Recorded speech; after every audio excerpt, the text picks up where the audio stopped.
ভোর হলো দৌড় খোলো খুকুমনি ওঠরে, এরম করে কি কারোর ঘুম ভাঙে? না না, এখন আর কারোর এরকমভাবে ঘুম ভাঙে না, সবার অ্যালার্মই ঘুম ভাঙে। আমারও যেমন ভেঙেছিল। তো 5টা 12 বাজে আমার ঘুম ভেঙে গেছে।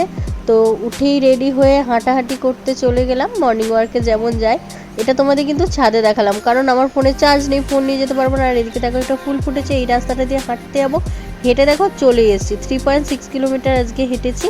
তারপর এসে এই যে ছাদটা ঘুরতে ঘুরতে আমি যা করি, ব্রাশ করে নিয়েছিলাম।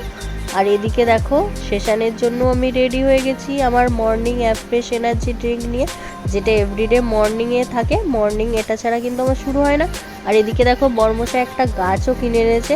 আর এসে দেখলাম এই ফুলটাও সুন্দর ফুটে গেছে, আর প্রচণ্ড পরিমাণে রোদ উঠে গেছে, পুরো রোদ ঝলমলে আকাশ। আমি এসেই এই যে ডিটক্সটা বানিয়ে নিলাম এই 5টি উপকরণ দিয়ে।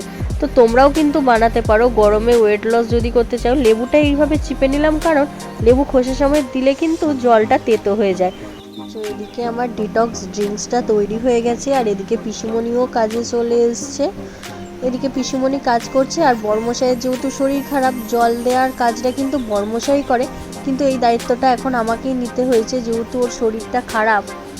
সব ক্লিপ তো আর নেওয়া সম্ভব হয়ে ওঠে না। তো স্নান করে এই যে পুজো করে নিয়েছিলাম। আর দেখো আজকে কত ফুল পেয়েছি, আবার দিদাও ফুল এনেছে, কি দারুণ লাগছে না দেখতে ঠাকুরের এখানে। আজকে যেহেতু জয় মঙ্গলবার, তো আমি এই উপোসটা করি, তাই সারা বাড়ি একটু ধুনো দিয়ে নিচ্ছিলাম। আর আজকের দুপুরের লাঞ্চে দেখো কী কী ছিল। আর এদিকে দেখো এখানে সবাই কিন্তু ভাত খাচ্ছে, আর আমি আর মামনি ফলার খেয়েছিলাম।